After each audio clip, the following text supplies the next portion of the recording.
slate. The 7D I have to do manually anyway. It Okay. It All right, cool. there. We've all heard about the hard way to learn, John. Is there an easy way to learn? If you begin and understand yourself thoroughly and you have a lot of raw experience, I think natural powers are released.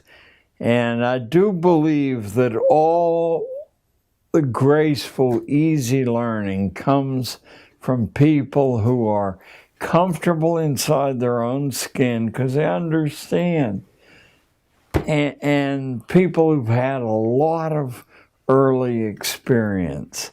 And I operated on those principles even though it was illegal in a public school setting. I set aside one full day a week. I won't get into the politics of how this was pulled off, but it was never easy, where the kids could follow their own instincts anywhere in New York City they wanted to go. One full day a week where I took them on group projects, different parts of the 5 boroughs in New York City, group projects that would end up with a tangible goal, such as testing. I remember this one might amuse the people watching this. The New York Times announced on the front page about 3 weeks before the Ed Koch, Dave Dinkins election of, let me say 1980, somewhere around there, that Dinkins was hopelessly behind by 17 points. And I had a black kid in the class come up and ask me why the city was so prejudiced. And I said, why do you say that? And he said, well, look at this. And I said, well, why do you believe that's true? Maybe that's to get you not to go and vote. I don't know, I said, but I do know that it says here in small print that they only interviewed 300 people. There's 8 million of us. I said, there's 120 people in my 5 classes. If each one of you do 20 interviews, and we do it according to the way you get a random distribution, and that's easy enough to find out, well, we can have many times larger sample than, so that happened. We gathered the data, we processed it, and we discovered, about a week after the Times said he was hopefully behind, that he actually was ahead by a fraction of 1 point. It's quite a skew.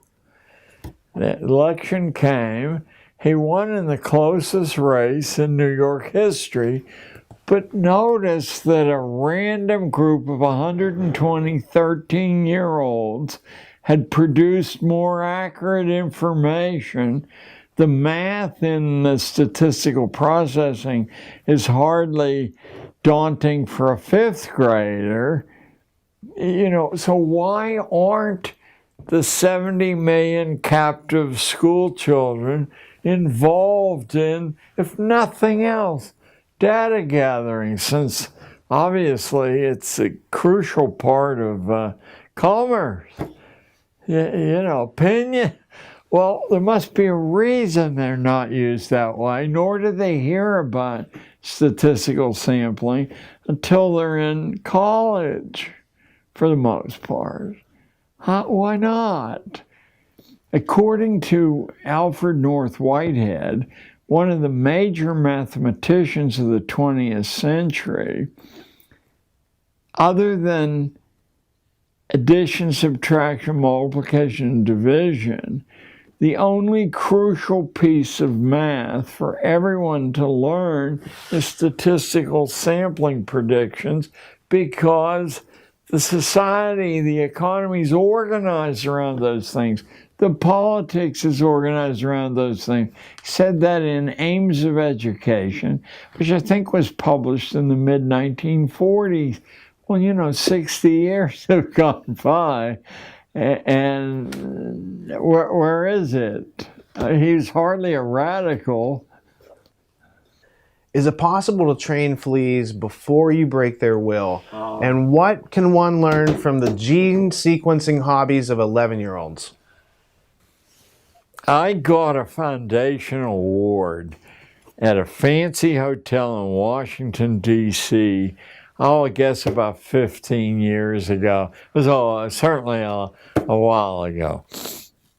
And sitting next to me was an 11-year-old boy receiving the same award from the foundation. And I was tickled. Here's this little skinny Chinese kid, and he had made some scientific breakthrough. So, I'm patronizing him the way I've been trained to do. And I said, well, how did you learn to sequence genes, instead of swimming? I'm a swimming champion. I remember he said that to me. I have a lot of medals. So he was a well-balanced 11-year-old kid. And these days I understand he's a college professor in Seattle. But in any case, he said, my uncle or my grandfather explained to me that the way you train fleas, he hit a soft part in me because I used to go to Hubert's Flea Circus on 42nd Street and watch fleas draw Roman chariots and swing on trapezes. He said, you've got to break their spirits. If you put fleas in a container, they'll instantly leap off and head off in all directions because they have flea agendas, and even they don't all off in the same direction. They have individual agendas. So he says you gotta break that autonomy in the flea first. And the way you do that is you put them in a container, small, with a lid on. And the fleas keep attempting to follow their own agenda, and they strike themselves over and over again. And if you come back in an hour or so, they're all huddled in a mass together. Now when you take the lid off, they don't even try to escape. Now, he said, you can impose your will on the flea. The minute the 11-year-old kid said that to me, I knew that I had been hired as the lid on the container. Not that I hadn't sabotaged it somewhat, but nevertheless, that's what we all had been hired to do. And this principle was understood. Training fleas was a delight of emperors thousands of years ago. And whoever trained those fleas understood the principle and saw that it could be applied, as it is in military training, to human beings, as it is in much religious training. Not all, but much.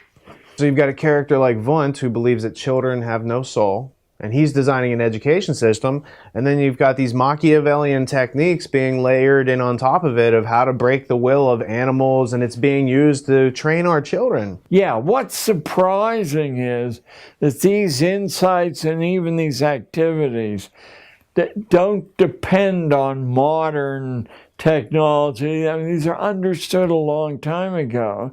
And the only subject at the Roman Collegia in the 5th century was, I'll put an umbrella over it, crowd control. How you divide to conquer, what buttons on the human organ you press to produce certain sounds. I mean, that's 16 centuries ago. What has happened in the intervening 16 centuries? They forgot that, or was it added to? Has it become amazingly sophisticated? Less and less people necessary to produce more and more leverage. Is there a connection between the ideals of someone like Calvin and his espousing a theocratic state and modern states like Israel, which are also built along the same theocratic terms?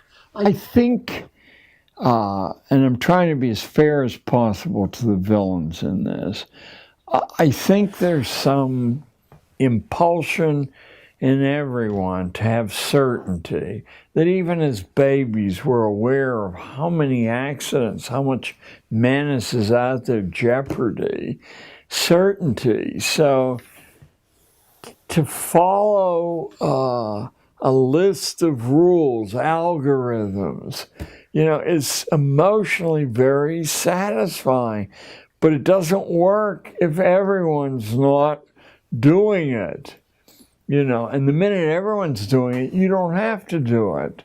You now are handed freedom because the menace has been reduced of other people experimenting with humanity, enlarging its boundaries.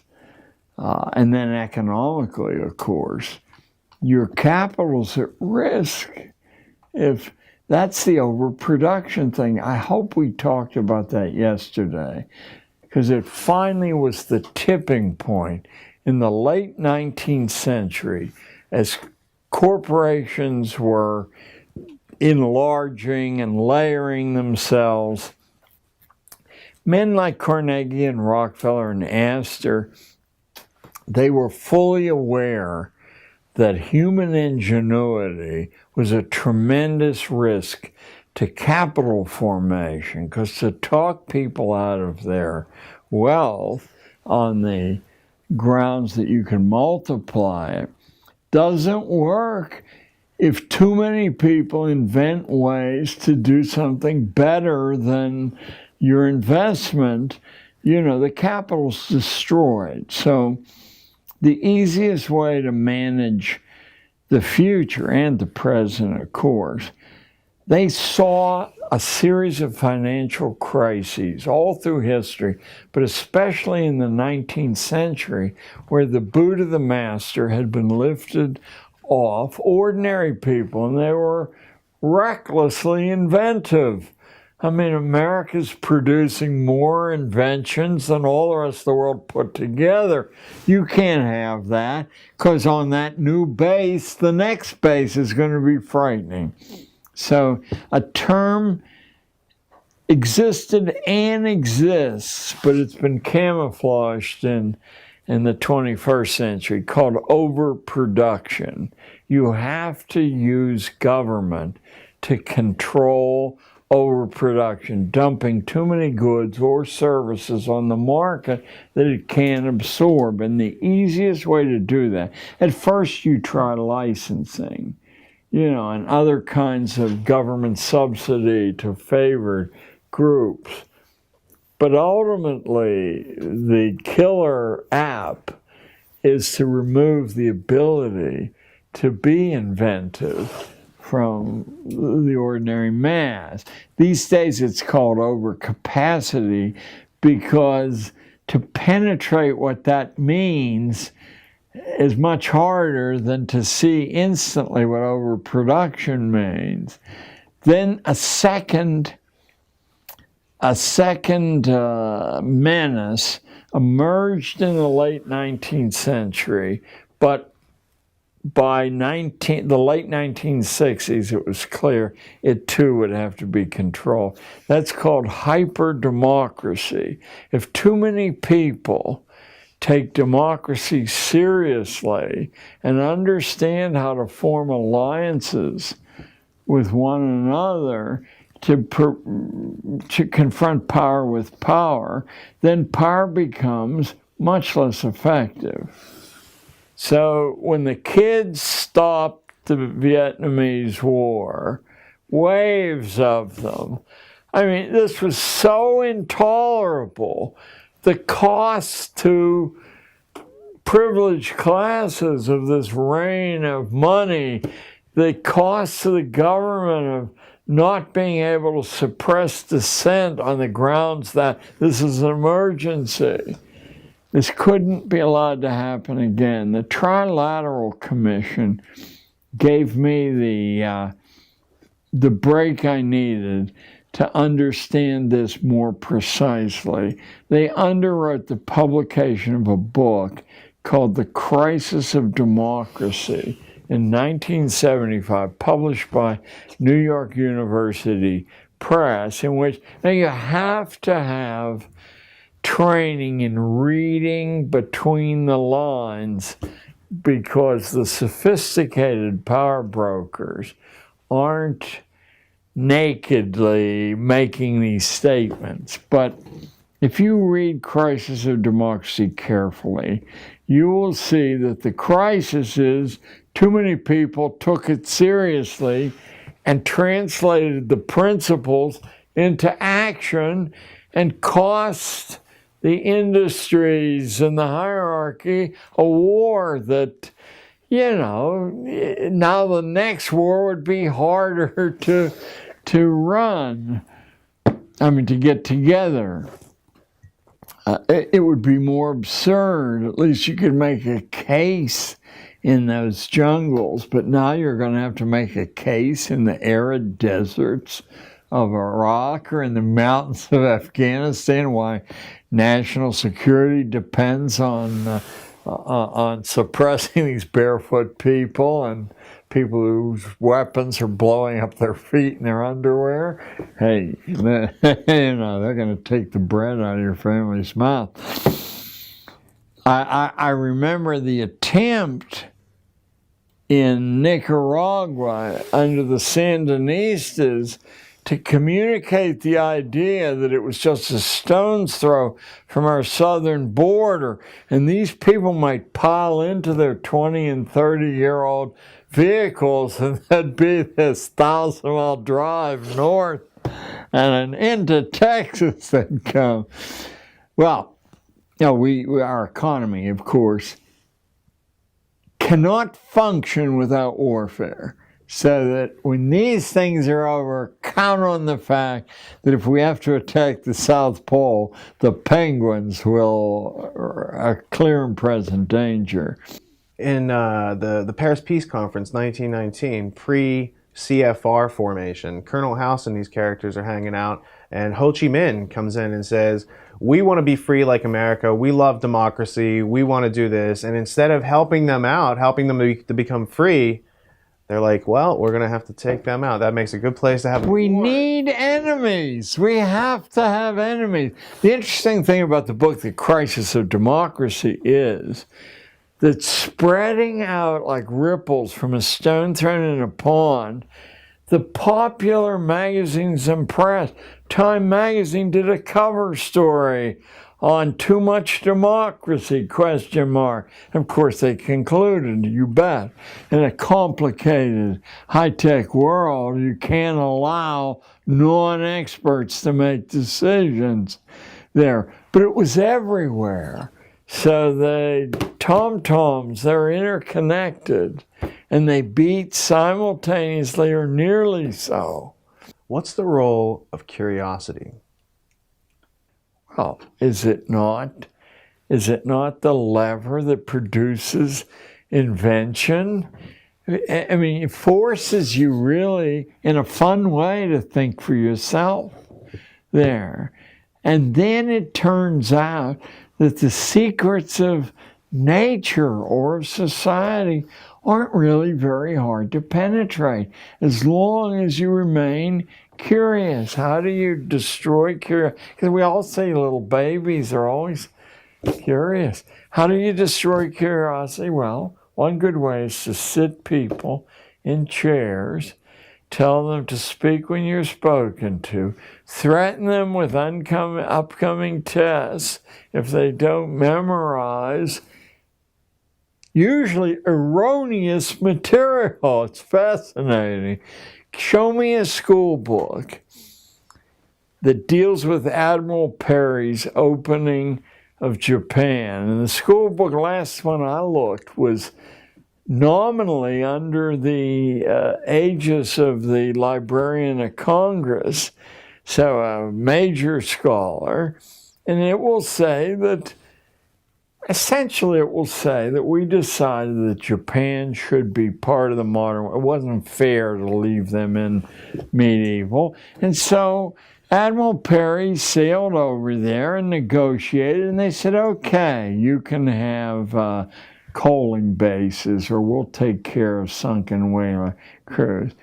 What no one says is that Perry had 11-inch naval rifles, the standard of the day. The Japanese had medieval cannon with a range of about 75 yards, and Perry's guns could reach 10 miles.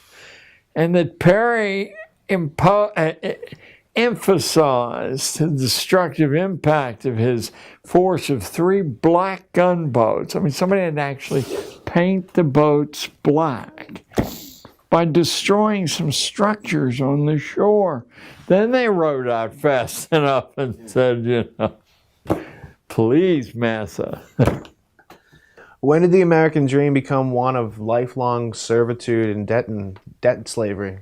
It's so fascinating that the American dream is enunciated in 1859 by Abraham Lincoln speaking to the Wisconsin Agricultural Association. That's 152 years ago. And he says the American dream is to write your own script, to have an independent livelihood. That's why we don't have giant corporations like Britain and Germany have. People only work for somebody else long enough to put a stake together, and they figure out what people need, and then they do.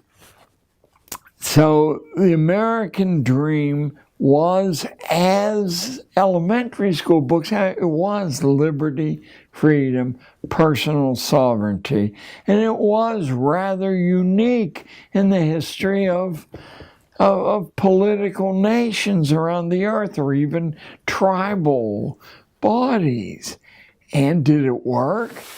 It almost immediately propelled us into a paramount position among the, just because there's I'm not hostile to, but I'm also a stranger to IT and the high-tech world, but I do try to keep up with the theory of what's going on. And about 3 or 4 years ago, there was a wonderful analytical book called The Cathedral and the Bazaar. Are you familiar with it? I don't remember who wrote it. At all.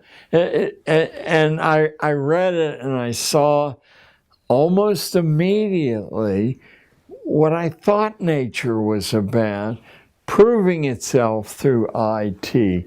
The author or authors maintain that the crowd collectively has more wisdom and insight collectively, and gave some hair-raising examples.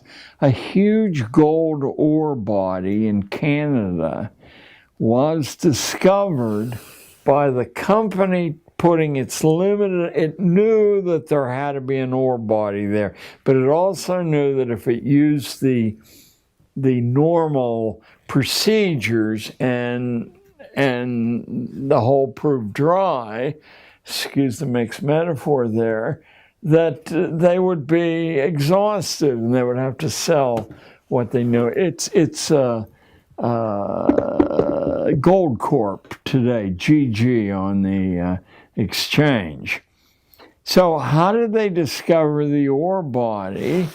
Instead of going to the recognized engineers and blowing all their wad on one shot, on the internet they globally put out to anyone at all, from any background at all.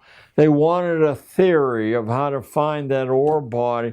And somebody who had nothing to do with mining, pick up the book, because I'm losing the richness of the details. But it's the essence of how non-experts can make some of the biggest discoveries. Oh well, there is a book, I made a note to bring up here. There's a book that used to be required reading at MIT, and maybe still would be.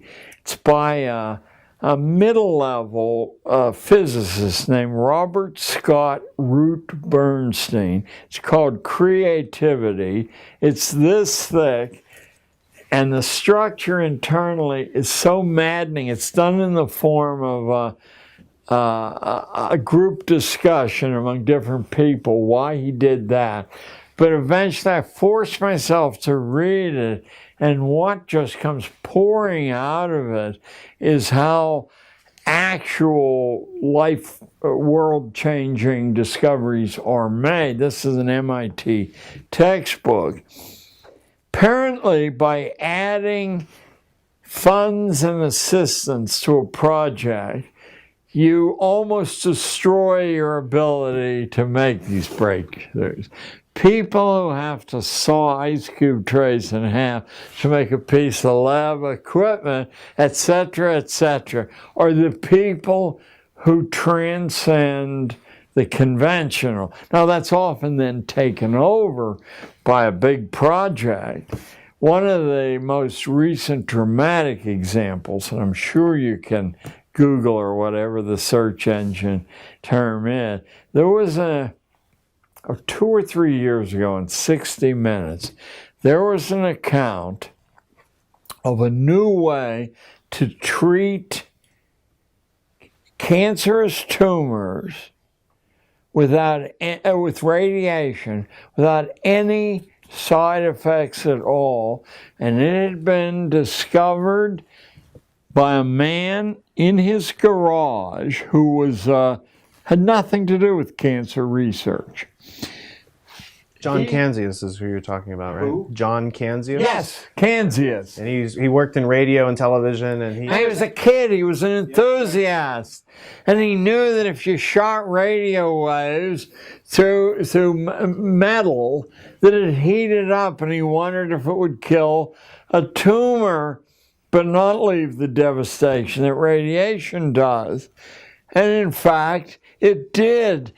Now, we don't have to take it on faith. The leading cancer researchers in the world said, this is a whole new ball game, and some key research hospitals then took the process over. And Canzius's motivation was, he was in the terminal stages of cancer himself, and he knew that the established treatments wouldn't help him. And in fact, he was too far gone and he died. I think the thing is at Pittsburgh now, but it's at some major universities. But I heard the reigning expert in the world say this makes all the past, irrelevant. But that's a commonality. I copied some notes out of the Root-Bernstein book. He said that intensive and narrow scientific training will guarantee that you never make a scientific breakthrough. You can get the best Johns Hopkins, it doesn't matter. It's the narrowness of training. The people who make these breakthroughs have as wide a range of mental and physical tools as possible. They almost invariably play musical instruments, are good at languages, etc.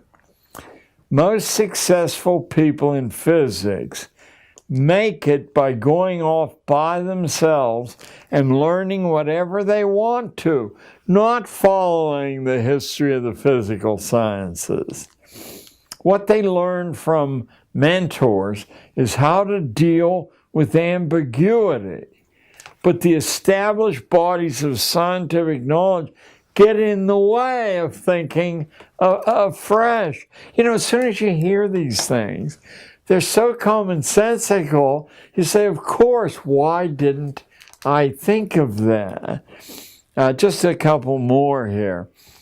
Virtually every scientific pioneer, men like Edison, Franklin, Einstein, Planck, Maxwell, many others, had early opportunities to do absolutely independent research. All of them were in their early 20s, which has given rise to an understanding in the higher levels of the sciences that if you haven't made a major breakthrough by your middle 20s, you're not going to. What you can do is head up a project and be a bureaucrat and take credit, as many college professors do, for the discoveries of your students, but you're not going to be worth gambling on. It isn't the age in itself that limits insight. It's the imprint of rigid patterns of habits. Now, I happen to dig up a wonderful quote from William James' Psychology, I think printed in 1890, and the book given credit for establishing psychology as an academic subject. And James was, of course, he had ambivalent feelings, but he certainly was a disciple of Wundt there. Now, this is a direct quote from William James' Psychology 121 years ago. Habit is the enormous flywheel of society, its most precious agent. It alone saves the children of fortune from the envious uprisings of the poor. It alone prevents the most repulsive jobs from being deserted. It holds the miner in his darkness. It keeps different social strata from mixing. Well, I'll just complete. One of the insights of discovering that really electrified me as I was reading it is how frequently the great discovery in the scientific arena is not made by the specialists in that area, by somebody from another area completely divorced who transfers into chemistry or physics, has fresh eyes, cuts through the habits that lock the mind in place, and makes the discovery. Says freedom and flexibility is much more valuable than planning. Insight comes only by getting out of ruts and plugging into a variety of methods. So these great truths, it isn't that we're discovering them now. We're taking them out of their burial places and saying, hey, look, wake up. You know, the world is much bigger and much different than you believe it is because you've been conditioned to believe it's that way. I have something here. I have the 6 purposes of schooling as laid down in 1917 by the man who Harvard named their honor lecture in education for. So far from being a fringe individual, this guy is the reason the Harvard honor lecture in education is named as it is. The Ingalls lecture. Looks like Inglis, but it's pronounced Ingalls. And I would like to read you the 6 purposes of schooling. I moved heaven and earth, and it took years to find this book, just like trying to find, in past years, a copy of Carroll Quigley's Tragedy and Hope. I learned about Ingalls from the 20-year president of Harvard, James Bryan Conant, who was a poison gas specialist in World War I, was a very inner circle of the atomic bomb project, World War II, was the High Commissioner of occupied Germany after the war. So he wrote, there must be 20 books about the institution of schooling, of which he was completely a proponent.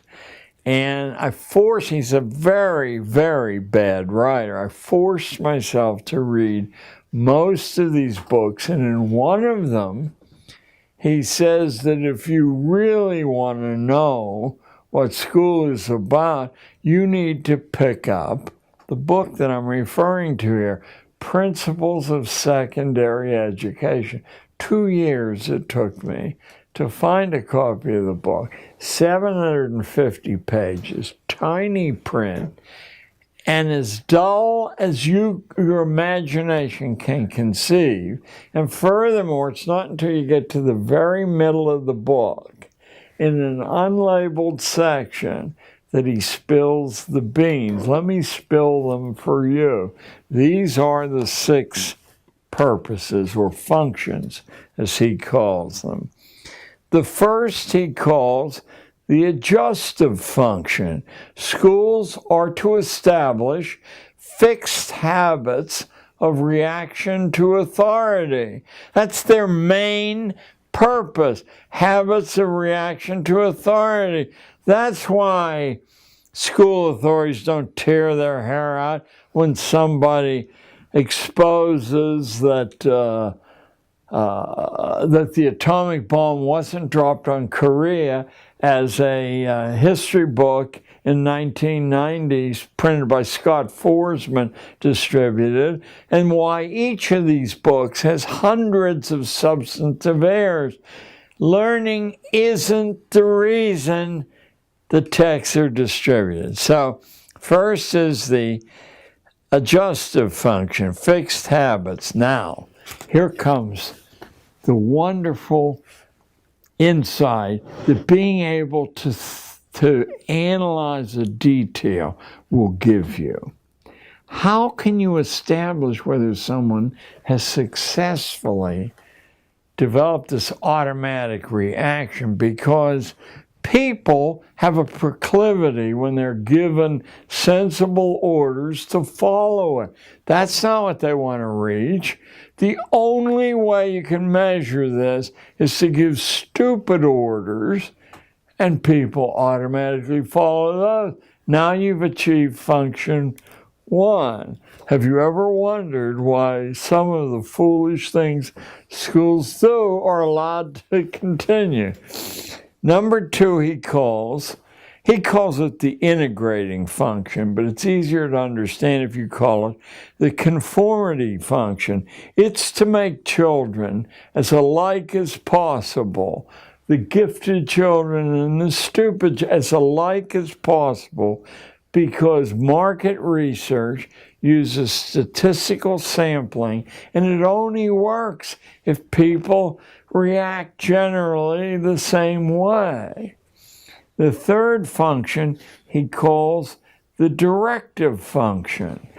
School is to diagnose your proper social role and then to log the evidence that here's where you are in the Great Pyramid, so that future people won't allow you to escape that compartment. The fourth function is the differentiating function. Because once you've diagnosed kids in this layer, you do not want them to learn anything that the higher layers are learning. So you teach just as far as the requirements of that layer. Number 5 and 6 are the creepiest of all. Number 5 is the selective function. What that means is what Darwin meant by natural selection. You're assessing the breeding quality of each individual kid. You're doing it structurally because school teachers don't know this is happening. And you're trying to use ways to prevent the poorer stuff from breeding, and those ways are hanging labels, humiliating labels around their neck, encouraging the shallowness of thinking, you know. I often wondered, because I came from a very, very strict Scotch-Irish culture that never allowed you to leer at a girl. Well, when I got to New York City, the boys were pawing the girls openly, and there was really no redress for the girls at all, except not showing up in the classroom. You know, high absentee rates. Well, you're supposed to teach structurally that the sexual pleasure is what you withdraw from a relationship, and everything else a waste of time and expensive. So the selective function is what Darwin meant by the favored races. The idea is to consciously improve the breeding stock. Schools are meant to tag the unfit with their inferiority by poor grades, remedial placement, humiliation, so that their peers will accept them as inferior.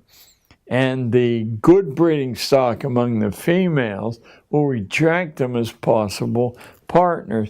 And the sixth is the creepiest of all, and I think it's partly what Tragedy and Hope is about. It's a fancy Roman name, the propaidutic function, because as early as Roman big-time thinkers, it was understood that to continue a social form required some people being trained that they were the custodians of this. So some small fraction of the kids are being ready to take over the project. That's the guy, the honor lecturer, and it will not surprise you that his ancestors include the major general at the siege of Lucknow in India, famous for tying the mutineers on the muzzles of the cannons and blowing them apart, or somebody who was forced to flee New York City, a churchman, because at the beginning of the American Revolution, because he wrote a refutation of Thomas Paine's Common Sense. They were going to tar and feather him. He fled and was rewarded by the British by making him the Bishop of Nova Scotia. Those are Ingalls' ancestors. So Al Ingalls is certainly, when I learned of this and wrote to Harvard asking for access to the Ingalls lecture, strike me dead, Lord, if I'm exaggerating at all, I was told, well, there is no Ingalls lecture, hasn't been for years, and we have no records. It was the same thing that happened when I discovered that Elwood P. Cubberley, the most influential schoolman of the 20th century and the bionomics genius, had been the elementary school editor of Houghton Mifflin. And I wrote Houghton Mifflin, if there are any records, and they said, we have no record of anyone named Elwood P. Cubberley. Now Harvard's telling me there's no Ingalls lecture. A week passed, and I got a call from Harvard, from some obscure office at Harvard, saying, what is your interest in the Ingalls lecture? I knew that I was on thin ice. And I said, well, James Conant referred me in his books to the man the Ingalls lecture is named after. And I was wondering if I could get some background on this fellow and a list of the lectures. And in due time, I got a list of the lectures and instructions how to access the texts, but not easily.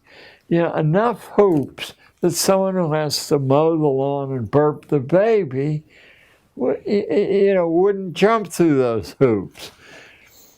I was able to prove Harper's wouldn't publish when they did the cover essay I wrote, which Lou Lapham named Against School, probably after Jeremiah's Against. But I had called the artificial extension of childhood, because I think that's the key mechanism at work here. So they wouldn't print the information about Coverley because Howard Mifflin denied it. It was only months afterward that I looked through my extensive library of incredibly dull books about schooling and opened, and the facing page said Elwood Coverley, editor-in-chief, elementary school, publishing arm of Howard Mifflin. By the way, the secondary editor-in-chief was Alexander Ingalls. So you see how this cousinage, the incest, works. If Martin Luther's idea was to cut out the middleman and teachers read books, why can't students just read books instead of going to the middleman for their information? Well, the more highly placed the schooling is, the more likely it is that they do that. They go to primary documents. They understand how suspicious all secondary documents are. Not that they aren't useful, but they give the writer or the editorial staff the ability to shift the information. That's why in the reprints of Quigley's Tragedy and Hope, we really need some of you out there to sit with the original and sit with the reprint and make sure that key things aren't eluded on perfectly reasonable grounds that, we want to shrink this down from 1,300 pages to 1,000 or whatever. Oh, it was an oversight. We have 9 minutes left. I have 2 questions, and then we can do an informal book signing and get you out of here. What time? Yeah, well, you should want to know what happens to an ordinary class of 13-year-olds when they get a smattering of that. I mean, as much as they can absorb in a short time. Well, many of you will have seen Strawberry Fields, the monument to the Beatles in Central Park. I don't want to pat myself on the back because I didn't much care for the Beatles and I hate using parkland for it. But I was approached by 3 girls, 2 of them here, bitterly complaining that the Community Planning Board had denied Yoko Ono's petition to build Strawberry Fields. And they were furious that this had been done. And I said, well, you don't have to accept their decision. They're the lowest part of the pecking order. First, according to protocol, you have to take your case to them. So we'll book you an appointment, and you lay down the reasons you want to take 3 acres of Central Park and give it to this group who could only play 3 musical chords. But I told them, whatever you want to do, including building a pistol, I'll show you how you can learn how to do that. I won't censor. So it had been voted down 45-8 by the Community Planning Board, and the Community Planning Board unanimously rejected their appeal. I said, now you want to look who has to sign off on their decision. This is not a group of local big shots. This is the Landmarks Preservation Commission. You don't get on that unless your ancestors came over on the Mayflower or you have $10 billion. I said, this is the elite of the elite. And now what you want to do is research. The names are publicly accessible. 23 of them, and I'll bet 4 or 5 of them would already be in favor of this thing. All you need is 12 of them to reject this for it to happen. So you find out who these people are and get as much biographical information. You know, IT has made this on these people, and you will find the buttons to play them like a noble organ. You know, you can find out what causes they became noteworthy for, etc., etc. And now what you're going to do, because there's 12,000 kids in this school district, is I'm going to free you from school for a month, and you're going to split up. You go from school to school, find troublemakers, and get petitions. Because what we need, because your letterhead will say committee of 5,000. We need 5,000 signatures on a petition, and you're going to write an individual letter writing campaign to each of the 23 members of the Community Planning Board, asking them to please immortalize this group of this group. Well, I get a phone call in the front office from someone out of class. I was 6 weeks later, and the voice on the phone says, "Hello, this is Yoko Ono." You know, and I thought it was one of my cockamamie friends. I said, "You know, this is George Washington, Yoko. What's on your mind?" Fortunately, she didn't take umbrage. Maybe didn't even hear me say it. She said, "The decision has been reversed. I want to hold a party at the Dakota for these girls. Could they be released from school?" Well, I don't know, Yoko. I mean, I'm going to miss a lot. So, that's one. Look at this one. Here's a 12-year-old C student from, well, he lived in home. Well, he was a C student, but he was a polite young fellow. He was going nowhere there, and he had the effrontery to go to a pizza parlor in all-white Upper West Side in 1980, and the owner of the parlor, a 6'6" crazy Greek who happened to be a friend of mine, took his pizza, took his soda, threw them away. The charge was he had taken 2 straws. You only let 1 straw, right? So he comes over ranting about racial prejudice. I said it was the wrong thing to do, and I'm going to show you how to deal with it. But I don't think it was racial prejudice. His clientele at lunch comes from the collegiate school. They wear blue blazers, gold buttons. John F. Kennedy's kid went there. They leave big tips for his staff. And he knows that public school kids, black or white, go in there for lunch, he's going to lose that blue ribbon trade. Nevertheless, you're going to give him a chance to back down. This is an absolutely massive, insane Greek who believes violence is the solution to all problems. Once Jerry Mulligan, the famous jazz saxophonist, bounced a $10 check. He had it blown up to billboard size and mounted outside the restaurant. Okay, so I said, you go to the phone and I'll listen, and you say, "I'm the guy whose pizza you took, but I'm willing to let bygones be bygones," if I could. Nick hangs up on him. I said, "I'm going to give you what in law is called an affidavit, that you attempted to solve this problem peaceably."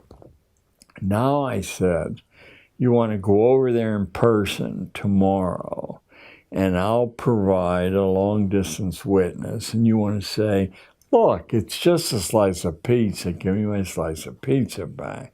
But Nick had the bit between, out the kid goes. And now I said, you're going to call him one more time with a different teacher as a witness. Then you're going to write him a letter, certified, return receipt requested, 65 cents in those days. And now you have 4 pieces of evidence to provide to the court. And then you're going to sue his ass in small claims court. Only cost like $3 in those days. But it was 17 miles from the school. Kids can't sue. I said, anyone with $3 can sue. It doesn't mean you're going to win.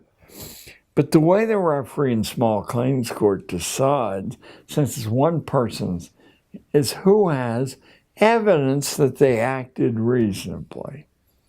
And you will have 4 pieces of evidence, and this guy will be steam coming out of his ears.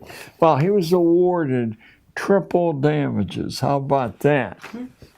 Now, what do you suppose the small claims court referee said when he got home that night to his friend? You're not going to believe what I just adjudicated. So beginning about 4 days later, we get a call from the Brooklyn College Law School.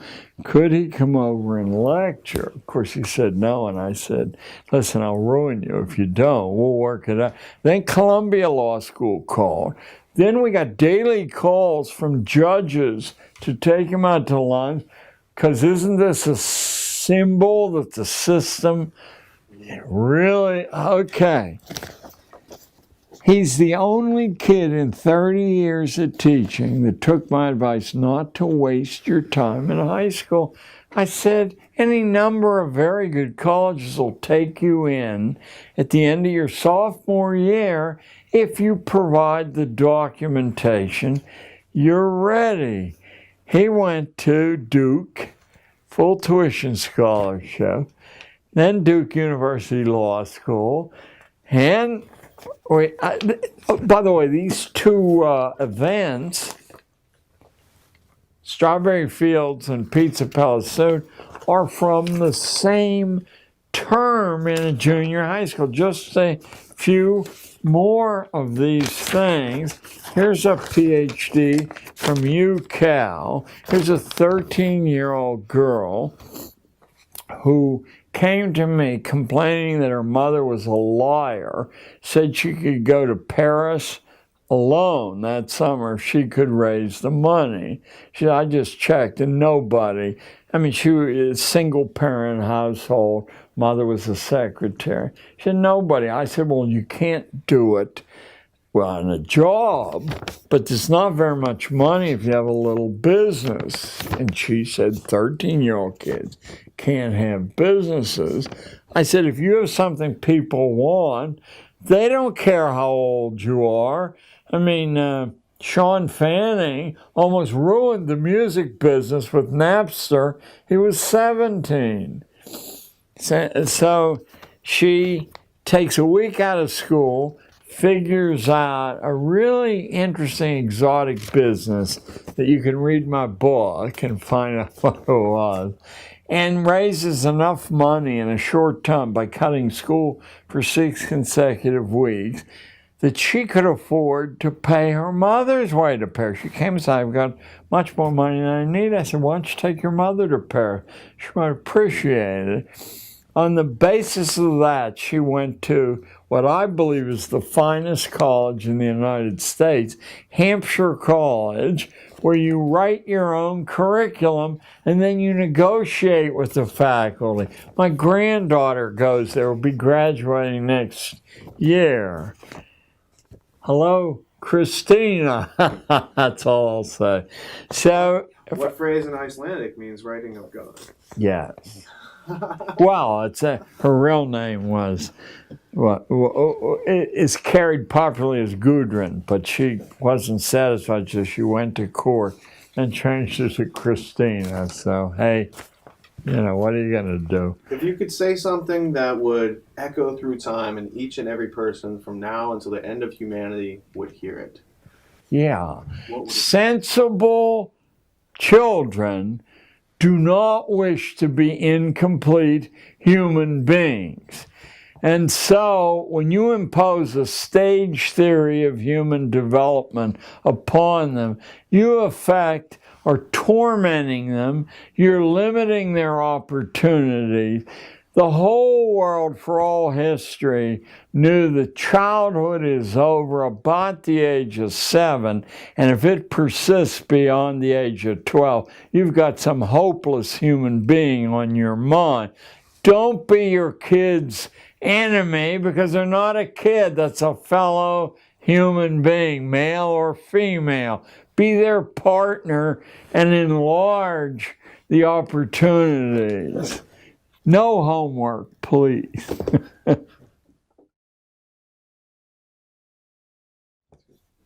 What does a college education really get you in the 21st century? I think it's consistently given less and less. It essentially was the last hoop to jump through, but it never delivered much to most of the people who jumped through that hoop.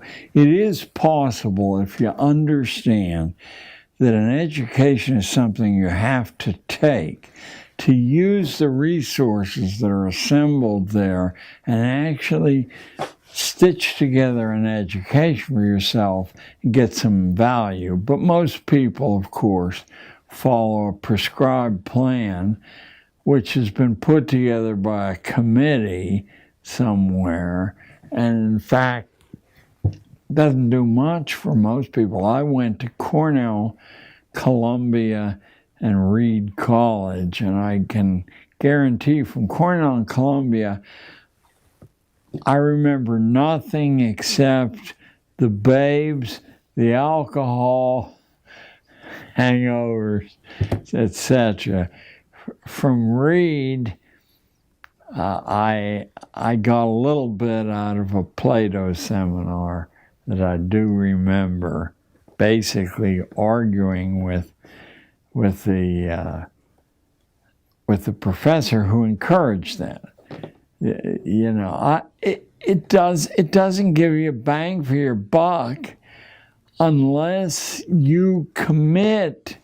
Which who does? Isn't it supposed to produce a certificate that certifies you as eligible? The funny thing is that IT has accidentally exploded a lot of that because so many people, I remember when my daughter graduated from MIT, and she used to bitterly complain that her classmates would vanish for months at a time doing jobs for various companies, then come back as if nothing had happened and nobody punished them. You know, sorry to say that we were so slow picking up on, you judge people by performance, not by credentials, and real people you'd be insane to hire on the basis of credentials, because the skew between memory and application is so large that eventually you're top heavy with people who don't know how to do anything much. I'm going to ask this last question. I'm going to go burn your DVD, as that way you're not late. And so just answer to Jitu and Tony and Kevin. What is the value of persistence as juxtaposed to the learning process?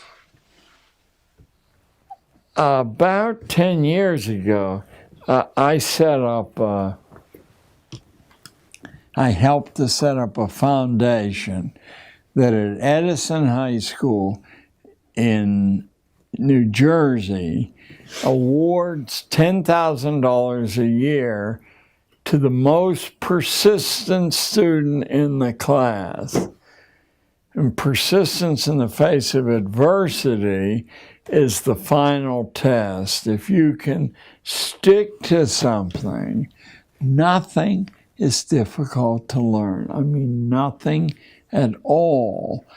But the natural selection process, operating on a low boredom quotient, on personal disrespect, I can't do that, and many other things, eliminates almost everyone except the persistent. Those are the ones who demonstrate merit. Now, obviously, a lot of the control mechanism is inherited or appointed, but the parts that aren't go to the persistent. And that includes the arts and the sciences as well as politics. I mean, who could imagine, for example, that an obviously inferior human being, I'm not speaking politically here, like George W. Bush, could pass through all the screens on the way up and then be elected not once but twice by the American population. He flunked his pilot's course, 25 out of 100, and now he's supposed to be given a jet to fly in combat. But of course he pulled strings, he didn't do that. He clearly was an imbecile. He looked like an imbecile, he talked like an imbecile, and you cannot believe that any decisions attributed to him were actually made by him. No one would be crazy enough to put him in charge and say, you mind the store and I'll go off.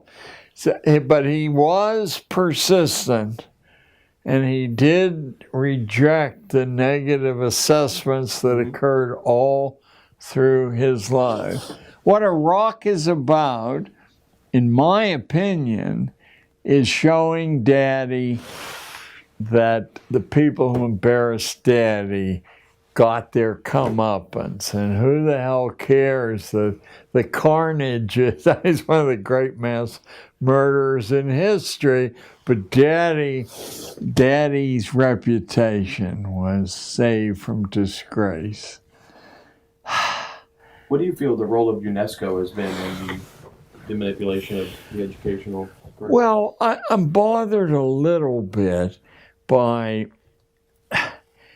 the general mass of conspiracy literature attributes powers to the United Nations, which it simply doesn't have. That doesn't mean that it isn't filled with villainous intentions. I mean that it never succeeded in becoming, people say it's a respectable institution, but they don't behave. No one says, what does the UN say about it? No one says that. Mm-hmm. You know, and they've almost given up trying. I mean, there's now a minority opinion that it's not worth spending the money to have it in the United States. Mm-hmm.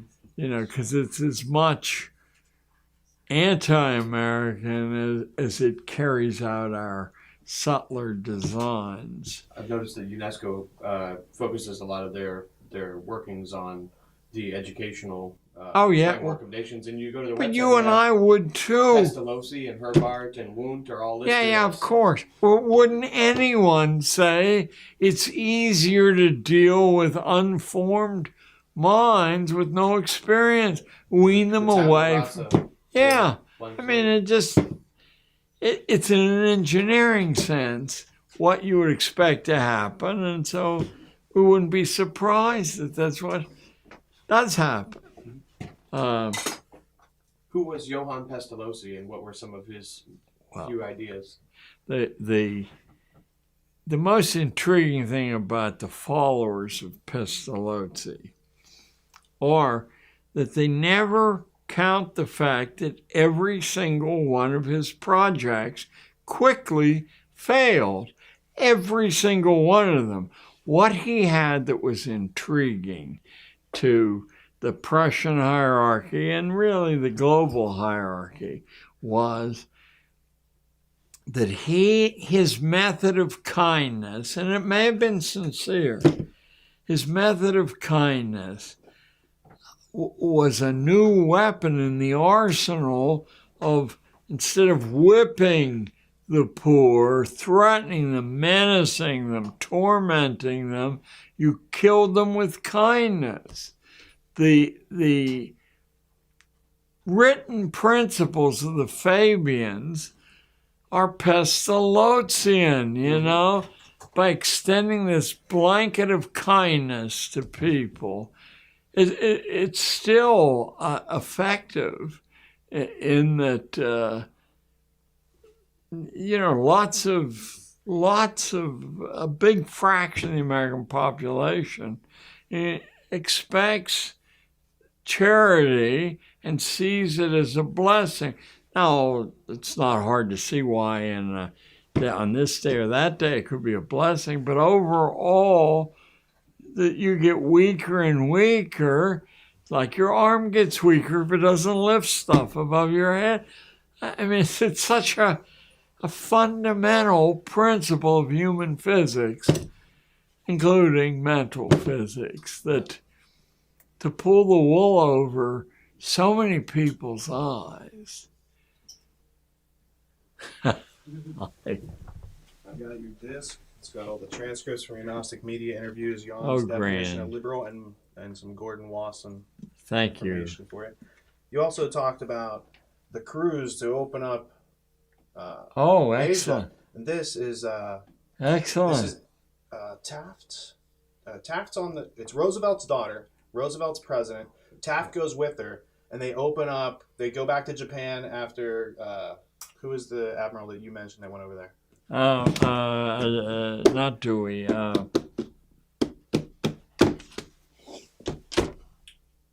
you know what I'm saying? They had already gone over there, and this was the second one, and then this sets up the whole World War II, World War I, the whole scenario, the opium smuggling, it's all in there. And this guy wrote Flags of Our Fathers and Flyboys. Oh, yes. James Bradley. Yes. And so I thought you might... Thank you. I will. You'll enjoy it. And you did an outstanding job. Hey, this has been a lovely course in how complicated it is, you know, to make to get the word out. Have you seen this book? It's called The Perfectibilists. It's by Terry Mollinson. No. That was the name of the Illuminati before it was known as the Illuminati. It was the Perfectibilists, and they were a private club. And this means per me kaki vidant, means through me the blind become sighted. So their top secret is the trivium and learning, but they use it out of order, so they don't establish what exists first. They assert logic without. No. If you look in the back, it has a full glossary of individuals. All members. He's cataloged. Now this is my copy, but I want you to take it, and I can get another one. Oh, and then you can God bless. Chris Milligan. And God bless. This here is the reference of Carl Wundt, and it goes into some of his colleagues, and you'll have a lot of references to your own material. Thank you all, and certainly. Now you got a heavy bag to carry. Now I got a heavy bag to carry. I'll take it for you. You're good. Let me get your mic off, yeah? Yes.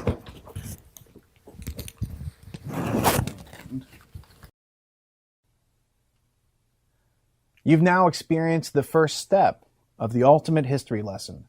We've done the hard work of organizing the facts, and now it's up to you to think, learn, communicate, and take action among yourselves.